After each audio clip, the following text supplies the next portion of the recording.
Hey everybody! Notice anything different? It's not me and my glasses. Look behind me! I put a painting up on the wall for you. Now you don't have to look at a blank wall behind me all the time. I don't know how well you can see it, but let me show you what that is. My sister did the artwork for my first book. Twinkle Twinkle Christmas Star was my first book. See that? And that is what's in there. For Christmas, she gave me the original painting in a frame. Wasn't that sweet? That was a couple years ago. So today, what we're going to talk about is journaling and notebooks and books and outlines. So I'll make it quick. I am a firm believer in outlining. I outline every book.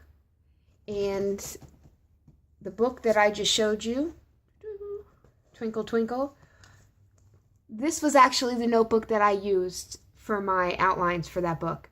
I know it's a mess. It's got all kinds of papers and stuff sticking out. I mean, it was my first book. Come on.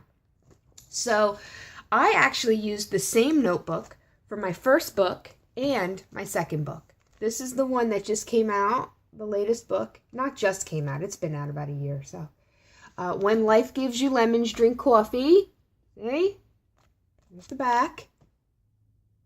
I had my artwork done, or my photo work done by Photo Simply. My headshots. So my sister actually didn't do the cover on this book. My editor had it done, and we designed it, and I absolutely love it. My favorite part is this little piece right here. You see where my finger is? Up on top? It says coffee. I love it. Okay, so I said all that to say, yes, I'm a firm believer in outlines.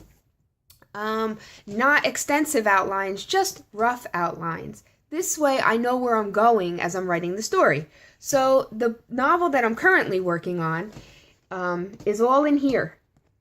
Okay? This is my notebook with my outlines and my information and my character info and all of that. Because as you create your characters, it's good to jot down the details about the characters. This way, as you get farther into the book, if you forget something, you can refer back to your outline and look at it and find your answers. For example, in the book that I'm writing now, they adopt a dog. And I got to one point in the story where I couldn't remember if I should refer to the dog as a he or a she. So I had to go back to my outline to realize that it was a he.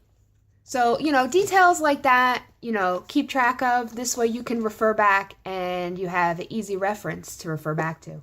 That's my advice to you. The downside to creating an outline is if you create an outline with too many details at the beginning, because then you feel like constricted, like you have to go by those details. But the outline can change at any time. Now, when I write my books, I write in my outline the beginning and the ending. And anything can change at any time. You're not bound to it by any means. But it's just a really good way to stay on task, to stay focused, and to keep your story going in the direction that you want it to go.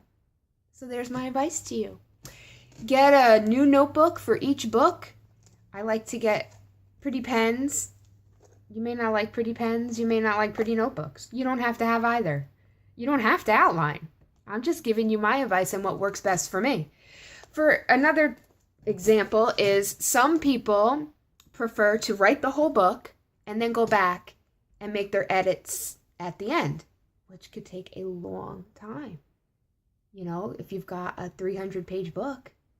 So what I choose to do is I'll sit down, do my writing. I usually write a couple thousand words each sitting, and then I'll stop. And then the next time that I sit down to write, I go back over what I wrote the last time and do my edits before I continue writing that day. That's just how I choose to do it. It helps keep me on task, and yes, it takes a little bit longer for me to actually write the book, but the length of time that it takes for me to do it that way as opposed to somebody who writes the whole book and then goes back and has to do all the editing. It's the same amount of time, really, when you look at it like that. So I hope I gave you some good nuggets today, some good pieces of advice. As always, if you have any questions, feel free to leave a comment, and I'll be happy to get back to you with the best answer I possibly can. You guys have a great day. I hope you enjoyed my photo. Actually, I'm going to take my phone, and I'm going to show you the photo before we say goodbye. Yeah, that was easy. See it? See your little signature down in the corner? My sister drew that. Pretty amazing, right? What an artist she is. I can't draw. I can draw stick people. That's about it. So you guys have a great day. I'll talk to you soon.